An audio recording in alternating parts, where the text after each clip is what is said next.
And our final arena of the night, we move over to the final series of the night with RNG taking on TOP, our match of the week. And we are at Beijing to bring that to you. RNG's home arena, which has been many the crowd to RNG's more than exciting games. Of course, RNG built up the hype last week when they took down EDG last Sunday, to be specific. TOP entering the arena. And remember, for TOP, this is the future of the LPL. This is a team that is explosive and dangerous to the core. It is an IG that is working its way towards the point of IG. For TOP, it has been such a journey so far, proving that they deserve to be in that upper echelon, that they deserve to be a contender for MSI to start our season off. And TOP, they have to feel confident going into RNG. But RNG is still the MSI champions from 2018. And this is still their home arena. The spirits are high with TOP, but of course, why shouldn't they be? They need to be going up against RNG. Welcome back to our final series of the night. My name's Sheikh Hysteric Sozipenko. This is Barento Raz Muhammad, and we're into our match of the week, and RNG TOP is finally here. Yeah, let's go, let's go. I love the fact that we had our first 3-set day that we have. We have a nice little cookie at the end that's just TOP and RNG. The best series you'll have from both of these teams at this half of the split. I want to be able to get into it as soon as possible. Considering both teams have performed so well, so do I. RNG just came off that win against EDG last Sunday in match of the week, a 2-0 clean. TOP have come through 4-1. They're sitting on the standings at the moment. And for TOP, their only loss being against Invictus Gaming at the start of the season. Yeah, so they're on that train. 4-series win streak. TOP seem unstoppable. It's kind of funny because I have this Raz recap segment that I go through, and it's crazy how quickly they go through a lot of these teams that it feels like it's just that short. The recap is the game. When they went up against OMG, it was a slaughtering, and so it's just so insane to see another team not named IG that just are so dominant in laning phase. Because a lot of people out there would know that JD were the team to defeat IG most recently, and JD were the team that were hyped up. TOP went up against JD very recently and slaughtered them as well. Through just raw team fighting. JD were known as team fighters. Took IG to the last game in playoff time in the 5th game and lost out to that. Now, of course, they lost a few members, and so going up against TOP had the opportunity to take Loken down, a former JD member in his own right. And it was actually just a straight stomping through team fights. It felt like Loken outclassed Bavoy in all instances. And in this recent one, you get to see how talented across the map they are. Knight having an outplay topside, but at the same time knows that you can see in the minimap rotation both from Loken and 369 to back them up. It's insane to say that when you go up against TOP, you're not just going up against individual powerhouses. It's these members that can follow through.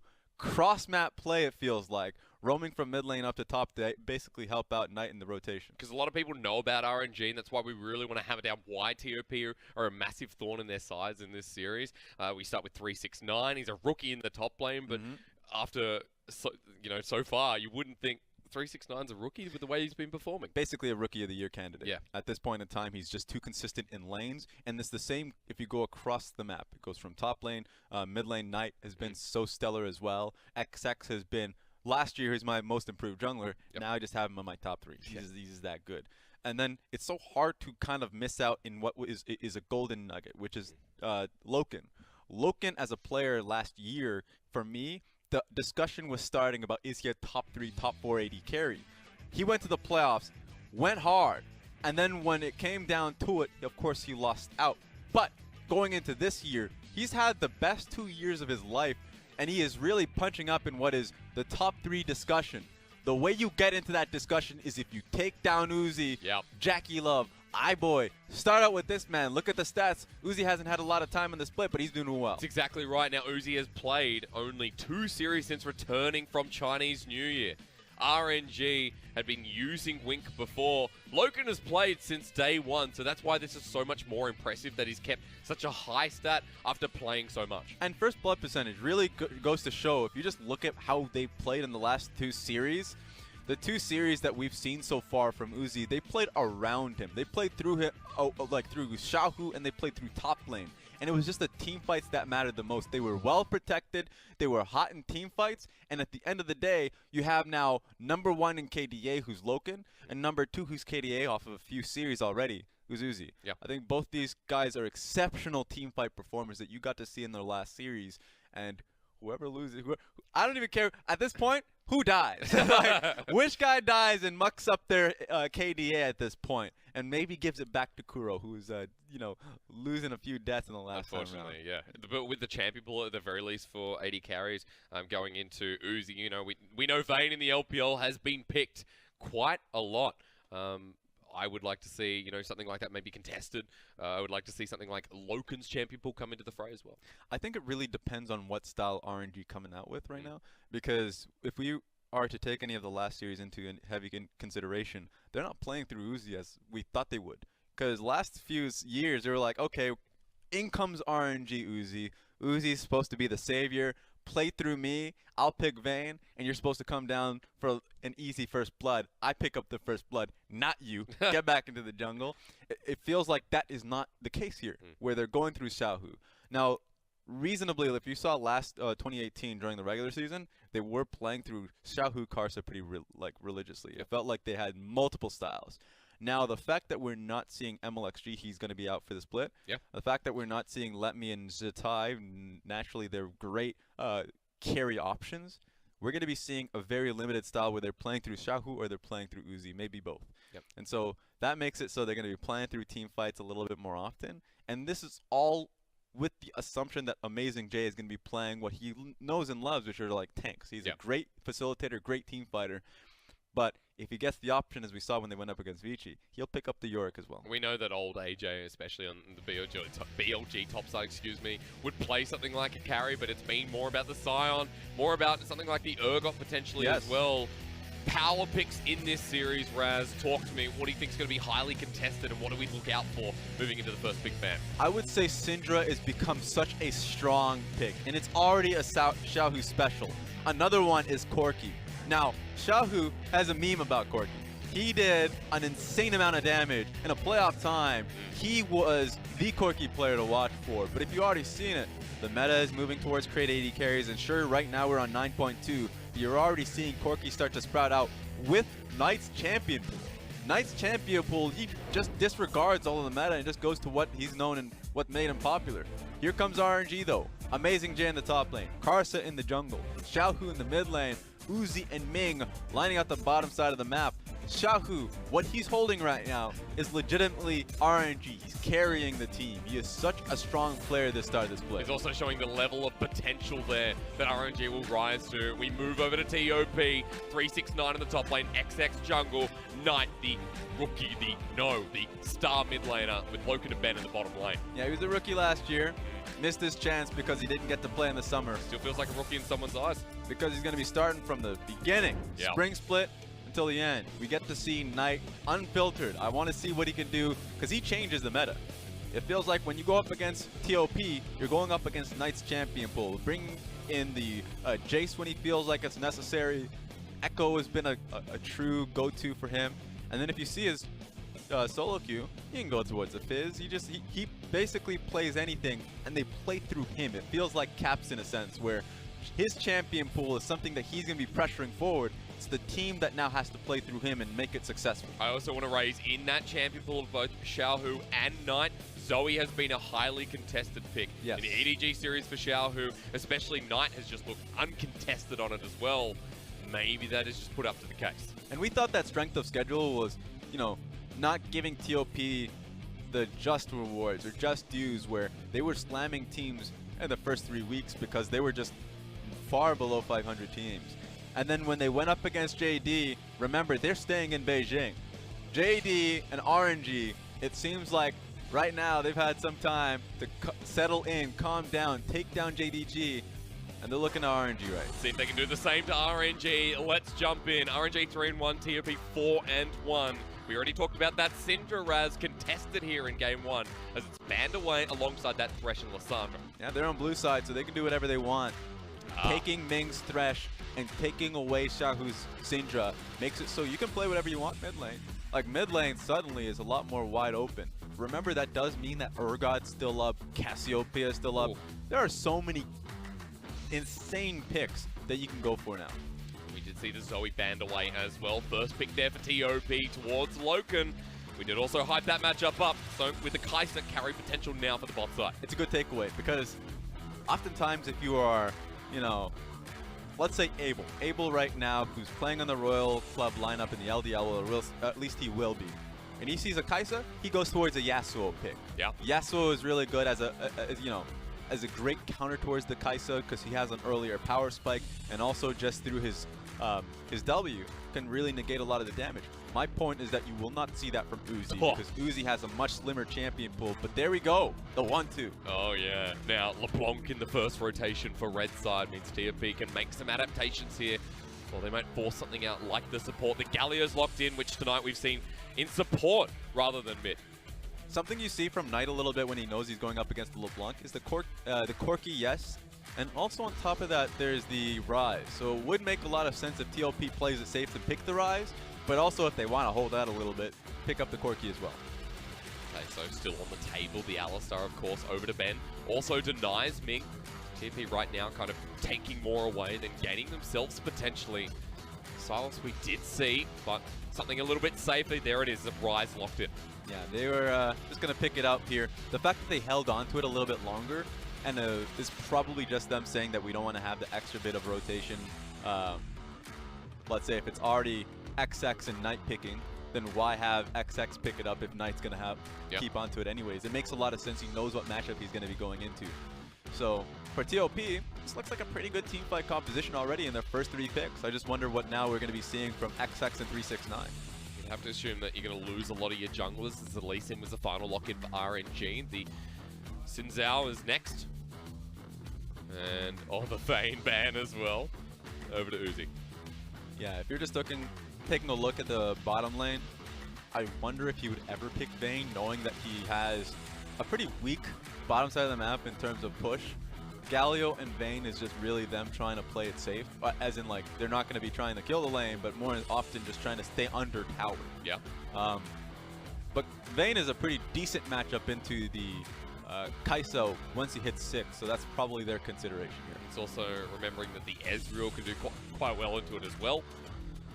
Looking at something maybe like the Sivir, which Uzi's opted in for when the bottom lane has been shoved out so hard.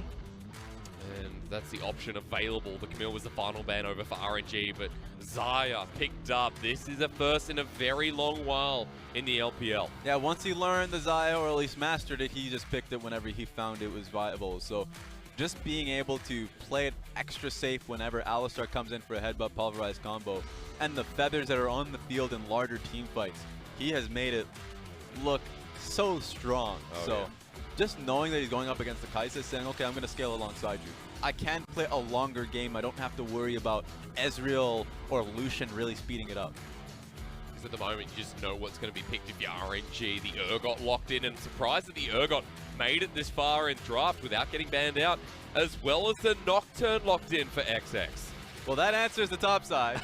We didn't get to see too much Nocturne in the LPL. I know it's an MLXG special here, but no MLXG to be found with Karsa playing this one out. But Nocturne looking like a good pick for just like a bottom lane bully. Yeah. You're seeing Kai'Sa, Alistar, and Nocturne. That's a strong 3v3. I wonder what RNG is going to do to protect that. Maybe they put a sign into the top side because that is a Galio support. We knew that as soon as the LeBlanc got locked in, and it was the most likely case. And RNG, I mean, they can team fight as well. It's just different merits here to both comps. I think the 2v2 is so important here through the mid lane. Rise and Nocturne versus LeBlanc and Lee Sin. You better believe that the Rise is going to be a primary focus here with LeBlanc picking up Ignite. So you love to see if Knight gets soloed out, if he goes phase rush, or if he decides to go for a far more defensive aftershock. So few options here. Knight, for me, sounds like a phase rush type of person. Yep. If you give it to him and say, hey, it's about skill level here, can you dodge out the Lee Sin Q with your, your movement speed? Hell yeah, you can. He says, yeah, of course he does. Well, it's Knight versus Xiaohu. This is the matchup we've been waiting for. RNG and TOP in RNG's home arena. The winner of this series will go on to be second or third, I believe. It's a big one. And for me, what makes this big is the fact you finally get to see Shahu's LeBlanc. One of my biggest frustrations for RNG as an organization, and when it comes down to the games that matter, it feels like they neuter Shahu. They say, no LeBlanc, even though you have made a name off of LeBlanc. You play the Gallia. You're playing Gallia, you're playing Scion, you're playing a supportive option. And honestly, when they lost to G2, not a lot of people want to talk about those moments. It was because they had one focus, and that was through Uzi. Yeah. And no other damage threats. No other threats on the map, no assassin. They deprioritized LeBlanc, but this is the split where they're really putting it all in on Shahu. And you want to see that consistency. The fact that they've done this in what is an important matchup to them, I think says a whole lot. You're taking Ignite into the mid lane. That tells me even more. This one's going to be bloody. And through the 2v2. Remember XX on Nocturne. It's more like a Jax play. He'll play the Xin Zhao as well. But this time on the Nocturne, looking to influence Knight, the stated best mid laner in the world who hasn't been on a world stage. This is the journey to do so. Let's enter our match of the week here in RNG's home arena in Beijing. Game 1 versus TOP.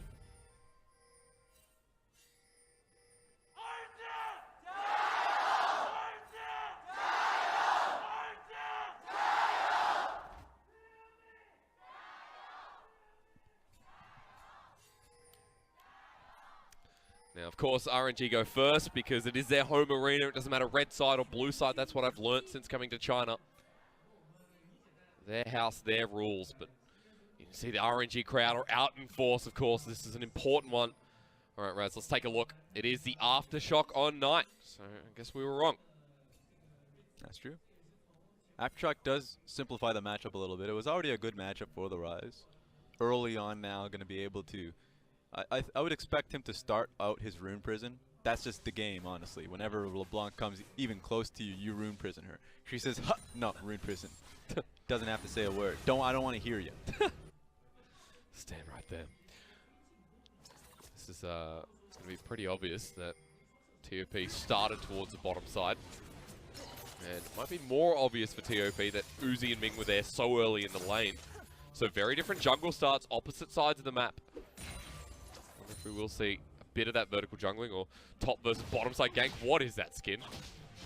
Oh, that's the... Is that the Brazil, like Muay Thai Lee Sin? Well, it's definitely not Muay Thai Lee Sin. Okay. That's definitely not the case. It's probably... There's two options. We'll have to see if it's Dragon Fist. But Brazilian Jiu-Jitsu? Well, no. Absolutely not. Okay. Stop guessing at this point. Okay. But that's actually Dematerializer and... Yeah. Time Warp Tonic as well. Excellent. So it's the lovely thing about Time Warp Tonic when they changed it, stop it, Aftershock, is the fact that whenever you start up a fight, you pop it, you get half of the benefit of it immediately.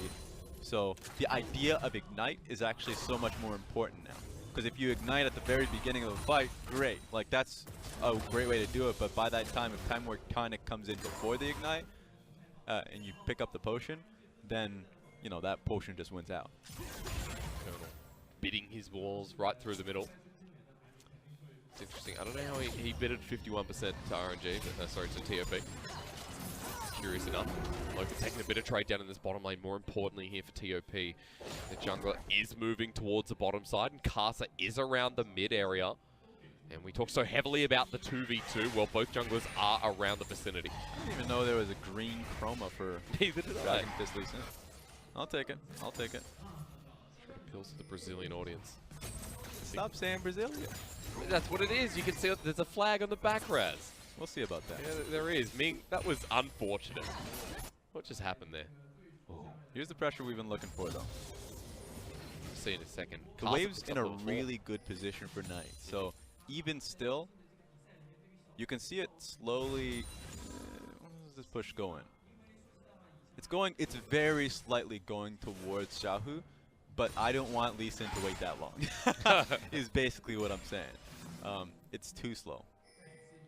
Meanwhile, the other jungler in XX is going to be spotted by a ward down here, and Uzi and Ming can play with time. This just benefits XX overall.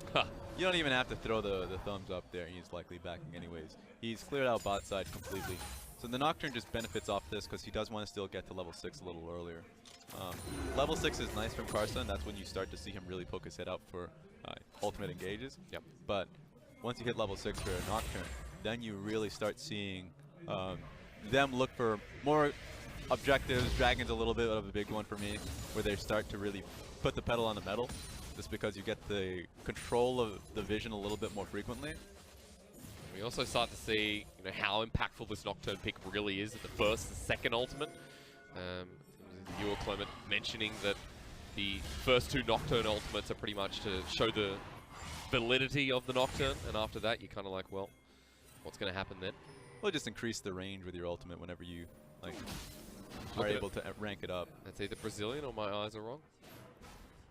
We had this discussion. Yeah, I'm still not accepting the answer. Small CS lead in the bottom lane though, Raz, Uzi. We didn't talk too much about the Sire, but think of it this way, especially once you hit 6's Nocturne, you're right about the bottom lane. Bottom lane would be the ultimate focus. Okay. Headbutt Pulverize, or even just the Flash Pulverize, and then Headbutt towards your tower. I think it's going to be starting on Ming first. Ming is probably the most important person you want to start out, because it's actually just, especially once you hit 6, it's so difficult to ever be able to get on top of a Xayah, unless if you have a follow-up and if you have time, because not only is she going to be ulting, she has the flash summoners available. Okay. It's a lot of trading. Knight's actually ulting up here. Amazing J gets flashed on. 369 first blood. They didn't even need Knight to be coming topside. That was just a straight solo kill. You don't get to see that. Amazing J throughout his career, if he has a bad laning phase, it's because he's picking for the squad. And in this case, Sion is actually fairly decent into the Urgot. Yeah. You should be able to sustain through the matchup, deal with the damage. How did this come about? Because he was full HP for quite some time. Is this overconfidence? It would seem to be the case. He had lost his shield at the exact time as the engage coming through, and you need that. Spoiler alert. Rookie, by the way.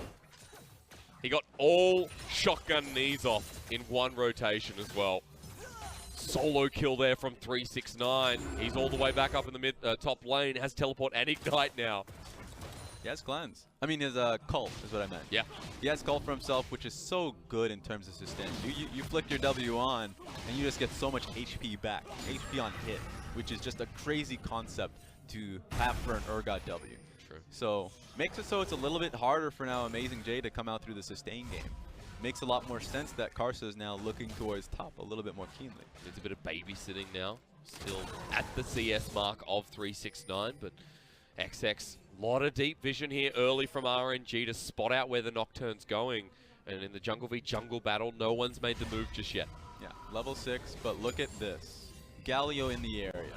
Easily can protect Xiaohu. Makes it so Xiaohu wants to get caught. Watch out for that. The one information they don't have is Ben's positioning, so had he had moved in for that one, there is an option, an opportunity that he might die, knowing that it's a 3v2. That ward has just paid in dividends there, though. Some of the vision games being played by RNG. Again, another ward's just been put down. One that TFP does spot out on the way through, and that's from Xiaohu. It's pretty crazy. These ward placements are so creative. They've gotten to a point where they recognize the most common ward position, so they go for the one that gives you the most amount of information, but also just in an awkward placement, so the max ward distance would still get the same info. So well done being able to see Nocturne constantly looking for a gank just beyond the Raptor wall, around mid lane. This is actually an early Dragon start. While that warding position, Raz, is spotting out XX, he's starting to have to get creative, moving towards the left side with the paranoia, but hasn't been used, and in that time that's just been waited. Karsa gets the help with the bottom lane. They do the Mountain Drake, and that's going to be a very early objective over to RNG. Yeah, good play overall from RNG to just go for it. The moment the control ward is placed, XX didn't even get to gather the members to roll around bot side. In fact, had he had done so, wouldn't have had Knight in a good position. Because although he's been able to push Xiaohu back a little bit in the lane, early on he just doesn't have the mana to contest these fights. So at this moment in time, Knight needs to find a good back timing, and they need to slow the pace of this game because Karsa is trying to move this one quickly. For the moment, you need level 11 Realm Warp so you can do something. Being in strange positioning against Ben and Loken, who are constantly getting pushed into this lane, but invade now from Carter to pick up this Raptor camp. He's about 10 CS ahead on this Lee Sin. XX still trying to find his way in as he clears camps at the same time. Yeah, it's Tiamat on the Lee Sin, so of course that means that he can actually be a lot more clear focused. Try and constantly look to nab Raptors. He has the timer on the next Raptor, so expect him to go for the same play 2 minutes 30. Observer constantly baited into just watching the train. Oh yeah, oh that feels good. Definitely feels Almost good. feels good. AJ holding back to lane, 369 walking down. This is interesting. It's precarious almost. I think he was...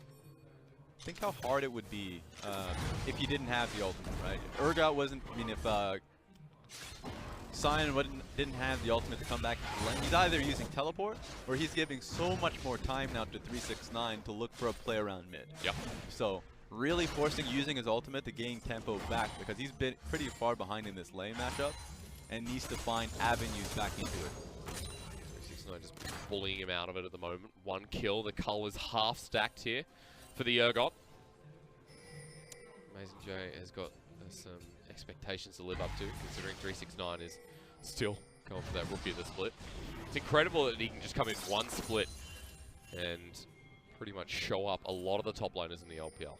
We have some great top lane class so far. Can we just?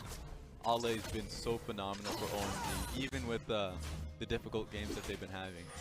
They still have some great top laners that we've been having, domestic top laners that is. And then if you're moving outside domestic top laners, the mainstay, the OGs, the Jinus that we have are still kicking alongside Flandre. So yeah, I'd say today has been a really good top lane day. Kim Goon's definitely an example of it as well, if we're just looking at LPL as the league. 369 hoping to fit into that one day as a mainstay, but actually taking the 1v1 against Amazing J again. That's an ignite down just to be classy, but just trying to get the flash back in the inventory. Yeah, it would be beneficial. He's going to be pushing this one up too, so he doesn't want to see a pesky jungler topside. Still playing around that 2v2, Carter around the wing. XX is here as well. Only level 1 paranoia. He keeps trying to get into this mid lane, but Xiaohu just won't let him. Pretty cool to see now, Knight being able to finally push LeBlanc back. This is what you're starting to see with the matchup. He has teleport advantage too, so the fact that he was able to get a great trade while Xiaohu is still forced to be on the map, you might see XX try and take advantage of this. I mean, he's losing his red buff. XX needs to get something, or at least a response red buff on the other side, which seems to be the case. Rift Herald has the ward down, so they won't spot out that XX is here. It's just trades for junglers at the moment. It's been a farm-heavy game, 12 minutes in, just that first blood set up by the solo kill of 369. But it's definitely a trade that's being initiated by Karsa constantly, because he's taken full control of that bot side jungle, knowing the timers of these buffs and camps. Knight might be a victim here. Might be jumped on. Here comes the hero's entrance. Paranoia pop down. Who does he go in on the mid laner there? Drops on down with the clone. Xiaohu still alive with the kickback. That's on to XX. 2 members of TOP here. They jump back in. XX being ignited. He will go down. Xiaohu picks up a kill, and RNG collapses on down. Amazing J has to ult out of there. He successfully disengages as the bottom lane of TOP join the fight. TOP initially play that well, but they're moving on a LeBlanc that obviously has their passive up to split up and move out there. And on top of that, Knight runs out of mana stat.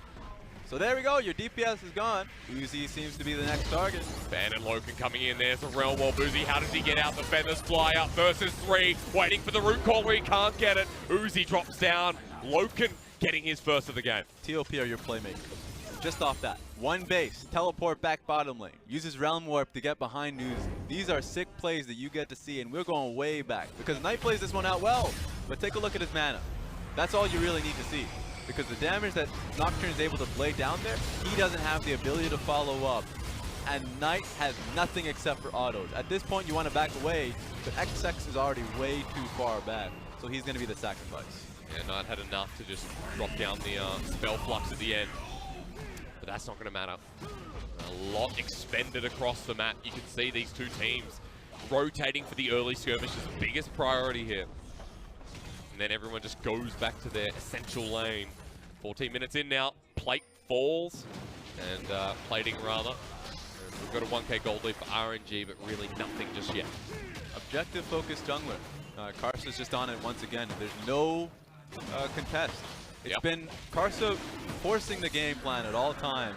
He's taken full control of Drakenside because, as we mentioned, look at the vision control that they were able to layer down in the river area.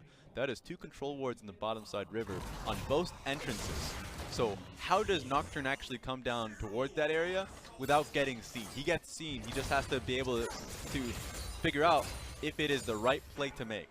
XX has given up a lot of his red side jungle from the word go as well. So it's really rough right now. Some of the deep vision. Karsa says thank you to the Raptors. They spawned just in time. Yeah. And the bottom lane can just walk up here as well if there wants to be a contest from TOP. You can't do this one. You definitely can't take Rift Herald. Take a look at LeBlanc leaning towards the top side, saying that if you want to do this, I will find you. Poke in the eye. Xiao just, he's not there. Again, playing around that vision, it just seems the same old for both of these teams, and a lot of their wins come down to some of the vision. We compare against a team like IG. This is a chase against RNG. Loken and Ben fancy the 2v2. The better and more coordinated teams get, vision control means so much more. Ben is going to get picked off here. Yeah, shielded Duran onto Ben. He's popped the ulti nice and early, but Karsa's coming in. This should be a dead Alistar. TP going to mitigate their losses. Leave it for now. He survives for so long, but not long enough. You can see how much of a death trap this bot side is. This time it was just an Alistar, poking his head a little bit too far where it didn't belong, and he gets picked out. RNG have played through this side of the map so well. XX has just been lagging behind at every cost. Unfortunately, he's only pulled one ultimate off. And it's 15 minutes in the game. First turret of the game drops, and it's to RNG. And it's the bottom lane too. You know what that means? Minga's going to have the more freedom to rotate alongside Karsa and get stronger, deeper vision. Yep. I'd still say that use your bottom side wards. It's already in the red side jungle. No reason to give it up. It's also the side of the jungle that has the most experience, like Krugs and Raptors and Red Buff too. There's so much benefit of having control on that side of the map that there's no reason to give it up. Sure, Rift Herald is a really nice draw, but you know, yeah, I would send. What I would do is I would send their dual lane towards mid lane, and I would still use Galio to get towards the red buff. Oh, where's Uzi going? All right, well, top side of the map right now. Ming's going there as well. It'll be matched by the bottom lane of TOP. And spoke of that vision. Just noticing the fact that TOP have bought a couple of control wards and have grouped it closely together around that red buff, making sure that deep vision ends there. And very important for TOP. That lack of vision has been causing Karsa to just wreak havoc. And at the moment, he's 30 CS ahead of XX. He's picking up this Rift Herald. And TOP don't have the vision remaining to know that this is going on. I don't get this from Amazing J being topside with them. Because this is just free for now 369 to take down bot side turret, or at least get a lot of gold out of it. What they're saying is, you know, power play, we're taking Rift Herald and there's nothing you can do to stop us. RNG just collapses 5, making sure the Rift Herald really is theirs. It's a free turret at the cost of it, but can RNG break down mid, and when? Because Knight's still here, a lot of wave clear available, and TOP still around that top side, so gonna have to play this safe. The Rift Herald was given over to Ming. Giving Urgot a chance to get closer and closer to Righteous Glory is my pickup, so I would say at this point in time, he likely did it because, you know, he didn't have teleport available and he didn't want a fight to be happening without him. Makes a lot of sense in that regard, but it really just depends if that turret in the bottom lane is worth what Rift Herald would give you. They able to shove in the wave very heavily as well, and Amazing J had to respond to it. You can see 369 has actually moved up towards that top side, but he's heading back down bottom. Like you said, the heal is in inventory, so see when that gets changed out. Definitely worried about the 1v1 right now, but 369, as you said, probably close to that Righteous Glory. You assume the next back, he should have that available. 2-item Urgot at 18 minutes in the game, and we know that Urgot, this is 9.2, Urgot is absolutely busted. It's so strong. Strong laner, strong front-to-back team fighter, and has the greatest duo along with the Kai'Sa. Yeah. Because all you need is just whatever tank it is, whoever it is, whoever the target is, you need to get them below like 30% HP. As long as they're there, you have a great execution, which means that if you're going up against the tank, in this sense Sion, if you ever have Kai'Sa trying to tag team along with you in side lane, she has great passive damage that can rip through a tank. And you just need to be able to get that down while, you know, Urgot ultimate is ticking, so. It's a pretty ridiculous, oh no. Let's go. Here we go, 1v1. Crab Rave begins again. This time XX has ulti available. Remember, This is going to be amazing, J Dead, if he can't ult and get out of there. Is it blocked? Yes, it is. XX flashes forward. They want this. Fear Beyond Death is there. They drop the Herald top, but let's get this kill first. Into 369. That's his second kill, but RNG break down the turret. They're going for the second. Just so tanky. In fact, this time around didn't even bring the Kai'Sa. Said Kai'Sa stay mid. Everyone else is going to be going to pick up the Scion. Oh, this is an interesting teleport. This is going to be Knight, I believe. No, it's 369, 1v3. Was this the right call? The teleport was so ambitious. Herald gets the turret. It's going to get a second charge. They get the kill. And TOP can't stop this. This is going to be an inhibitor turret at 20 minutes in the game. I wonder if they're going to go for the inhibitor, because that's one more push. It's just a bit of a stretch because they know that Rise is coming back. Such an insane shove. They got a Dragon and a Wave bot side. Yeah. They thought that Urgot would be enough. But it's funny, whenever you see a Scion or an Urgot or any of these massive bruisers with huge resistances, they're like, there is no way they can take me under tower. I should have the ability to, escape this from this freely, outplay a situation, at least play it out intelligently. But they locked him down. They just burned through his HP. There was not much he could do as a response. So, really damaging for TOP. They made that one call to pick up the kill in the side lane, and they paid for it in spades. RNG decision making has been very big here, and it's the return of Uzi after Chinese New Year. It was the change in RNG, the feeling of the team, and we'll watch that feeling again come through with the teleport. Karsa just sees this and he's like, well, I'm going to follow up with the taunt here, kicks him. At this point, he starts moving now.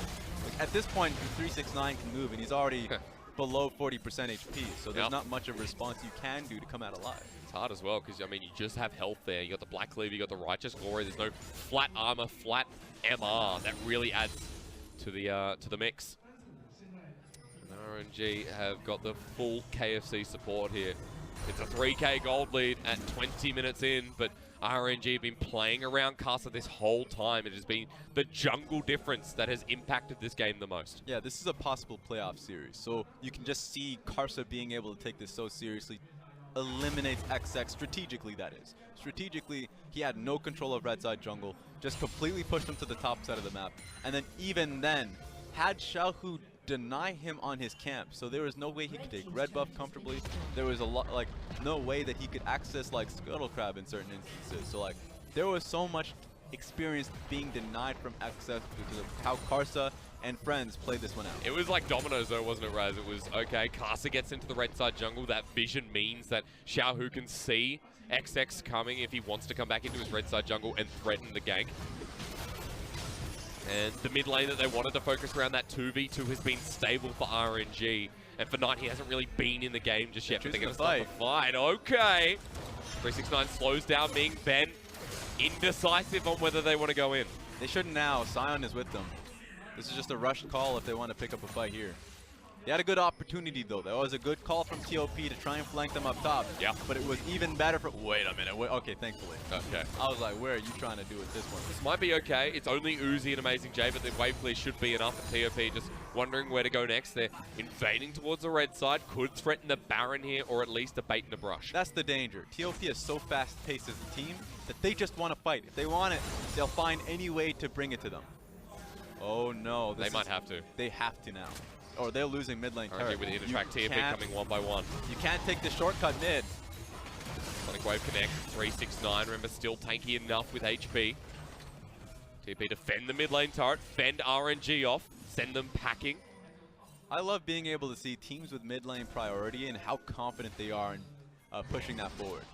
Because at this point in time, you're seeing RNG saying, okay, we can actually come and try and contest around mid, and how far they can go. TOP gets this push here, but what does it really mean? Oh, that's what it means. It means a flash down from 369.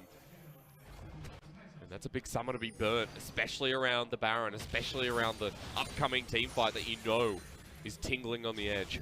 Because RNG being able to take that top lane inner tower meant that they could go far deep into the blue side jungle of TOP, put down control wards, and have that long of a time to be able to say, we're playing around Baron and you won't have vision on the journey over. But TOP has really played to that top side of the map for so long that now they have that control. There's no ward in here just yet. They should know RNG that this is going on. Ben is on zoning. They're doing the Baron very quickly. They should know by now. At 6k, Xiaohu's coming in. RNG, they don't run it. It's a free Baron for TOP. I don't know how they found out that Karsa based. I don't even know if they did know that Karsa based. But just being able to push and then immediately just get on top of it. Remember, trying to steal up against a Nocturne composition just throws out ultimate. You can't see a damn thing. So well played for TOP to come back into this game. And you know what? If Karsa was counter-jungling XX the whole time, you know what counteracts it?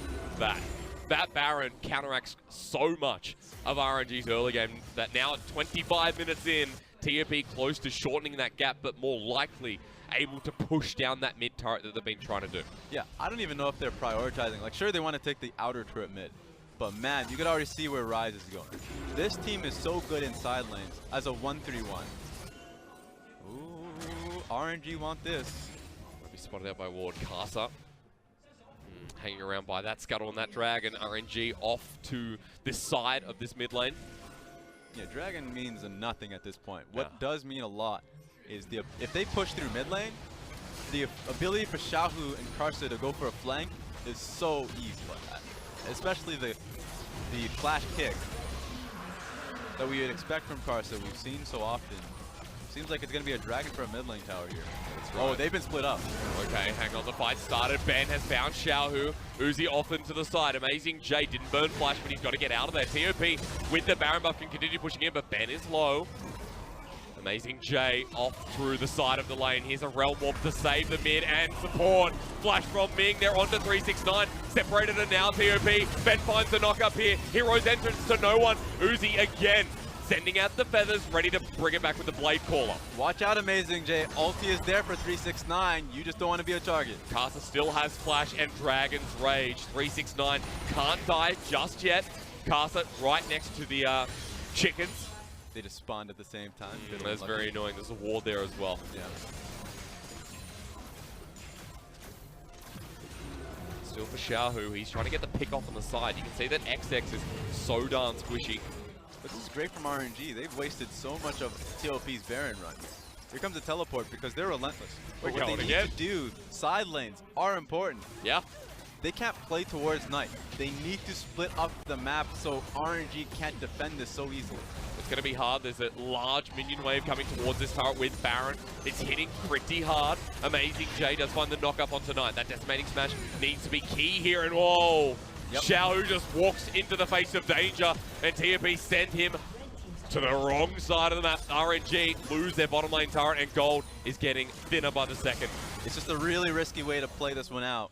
It's when you take a look at how some Vitality games, out of all of the teams in the world, I think that as risky as they can be, they play out side lane split push very well. Yeah. So for a team that has Baron, a Rise, an Urgot, and has some great push in mid, there's no excuse to be grouping up that heavily. Allow some space for Knight to work alone, because he can play up against anybody on side lane. He's got himself a 1k gold lead, and for Knight, almost level 16 as well. Now, of course, Rise, it's a real mob, so don't worry. 16 doesn't mean too much. But at this point, Knight almost has his third item. And he has that Seraph's Embrace, so there's a lot of safety in this side lane Rise. He picked up blue buff before, excuse me, and should be able to push out that top lane wave, remembering that Baron has expired for TOP. The clock's ticking. Right now RNG has mid lane pressure, but where did they go? Like, there's no objective at the moment in time for RNG to pick up. You would start looking far ahead and saying, okay, we'll look for vision control around top side. Yep.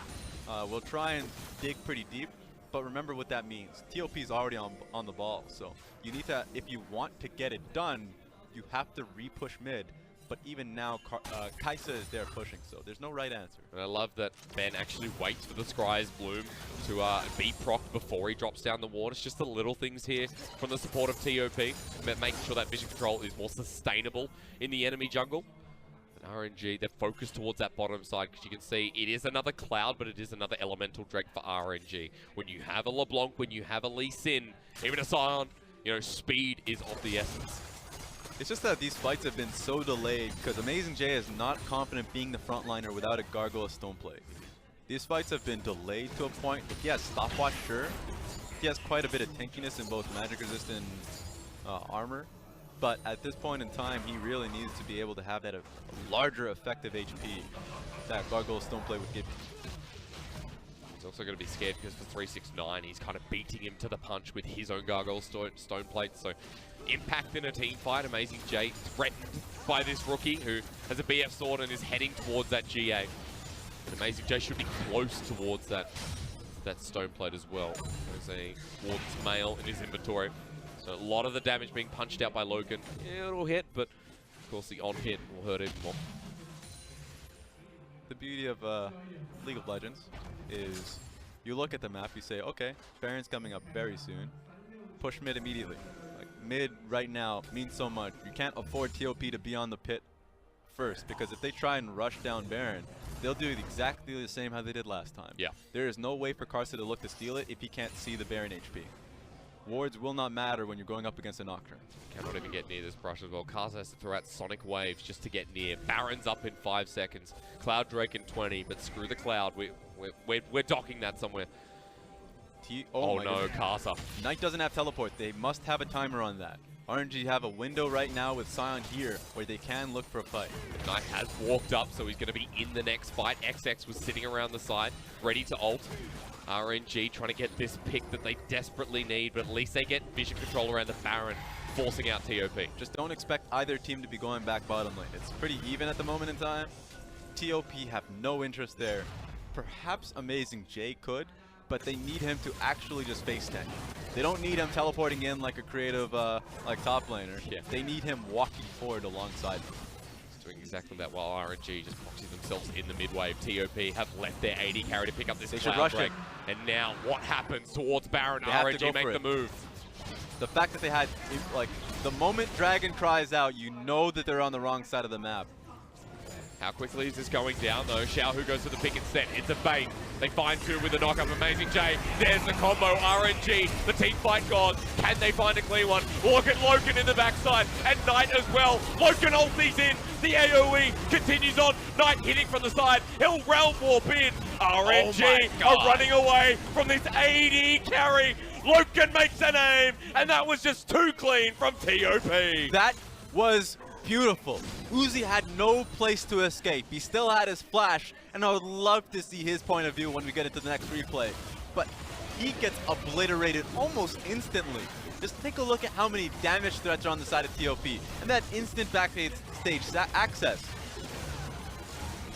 TOP after that fight, pick up the Baron. Uzi dropped. Amazing J just got destroyed as well. He got chunked out. And Knight just held himself from over the wall. TOP, a very well-placed fight. They hold a strong lead in this game one. The ability for this composition to reposition saved them so much time in this fight, because RNG had a great way to start it out. Sion ultimate into the Galio ult is how you want to start off most of your fight. But take a look at Uzi's perspective when he's going front to back. Boom, gets popped up. And at this point, Nocturne goes all in, and Kaisa backs him up. There is no safe space at that point for you, because you even had Knight who was across the wall. Yeah. So it was one of those moments where you try and look back and see where it all went wrong, because it looks so well orchestrated from RNG at the very beginning. But there's just so much threat that Xayah has to deal with. Okay, so Loken is our point. We got so many points to focus here, Raz. XX has actually made a couple of good paranoias now. And I think we have to, or at least I have to take back that the first two paranoias is what makes a Nocturne. Well, seems to be the third and fourth here that XX has really executed on. I'll say in terms of how the team fights should play out, LeBlanc is going to lose a lot of effectiveness in these team fights.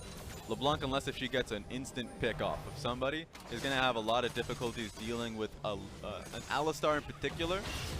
Ryze is another rough one. There are so many people with so much resistance, outward resistances, that not even Ryze is a viable option in this composition. So I think Xiaohu's really struggling with the LeBlanc pick with how much this game is focused around just 5v5 team fighting. Issue is as well, as soon as that, just back to the paranoia, as soon as it struck, Xiaohu can't do too much, being blinded. But 369 is still taking damage from the LeBlanc, so pick potential is still definitely there if the Urgot gets caught out, and RNG just trying for that pick still. They have bot and mid lane wave coming in at the same time, which is usually a big plus, but they're not in position to actually look for a dive here. XX is trying to be cute here. doesn't have an opening. And top lane wave is actually slow pushing.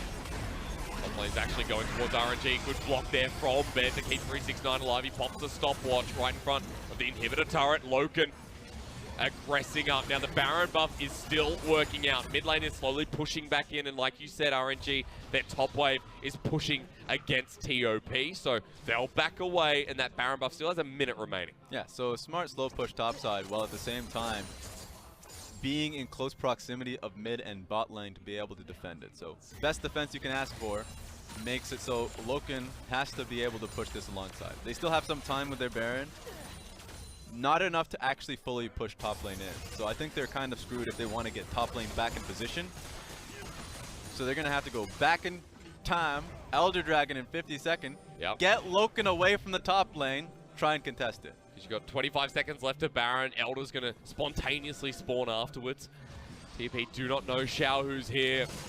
But if he face checks into 3, Ben will not find himself dead. Xiaohu just can't do enough. Just as long as the chain hit, that would have been a good chunking on towards Ben. Yep.